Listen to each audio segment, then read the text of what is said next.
right.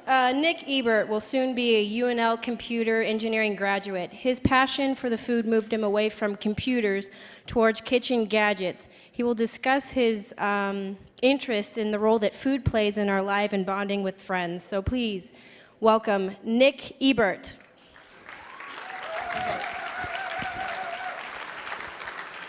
Thank you.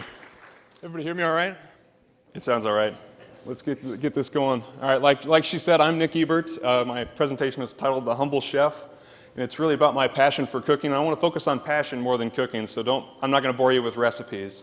But getting into my presentation, I got to give out a quick disclaimer. I'm not a pro. I'm just a guy, like she said before.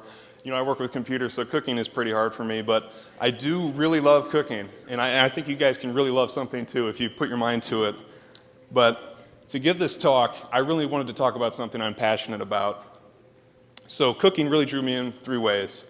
Subconsciously, you know, food can satisfy a primal need that we have as humans. You know, if you could feed somebody, you could make them happy. Secondly, you know, with cooking, I can cook every day for the rest of my life, and still I won't be the best chef in the world. And that really challenges me to keep cooking and to keep improving. And thirdly, you know, cooking is just kind of a reaction for me. Quick anecdote, my friend Paul wanted to cook for his Valentine's dinner, a home-cooked meal, so I whipped up a 6-course kind of all-night thing. And when I was mixing up the Caesar salad dressing, I was just thinking, oh God, I might kill Paul with the Caesar salad dressing because I might not have made it right. I put so much raw egg in there. But it worked out all right. Paul's still with us. So that was the name of our restaurant we had that night, Le Malt. It really told me that Caesar salad could be stressful. So I know I'm so excited that I do have a passion, but really you can have a passion and that's great, but where do you go from here? You know, what do you do next with your passion?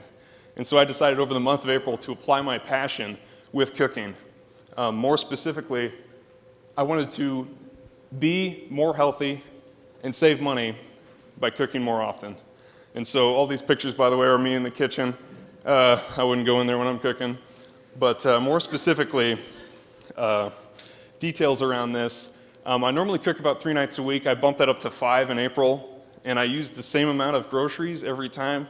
So I was kind of scratching and clawing toward the end of the week when I was running out of stuff to cook with. And again, about the healthy part, you know, I'm not that good of a chef, so I can't make food unhealthy.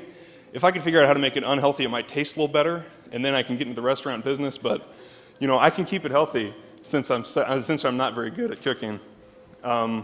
Again, with statistics around this, I joined the 23% of Americans that have dinner 5 nights a week at home.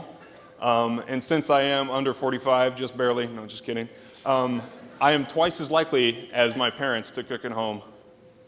So, actually did over the month of April cook. It's mostly Italian, and this ravioli took me a long time. I'll get into that later, but I did actually do it, and there's plenty of leftovers. So do check it out. More on the ravioli, though. It took me 75 minutes to make that, and that is a long time to spend, you know, rolling ravioli in the kitchen.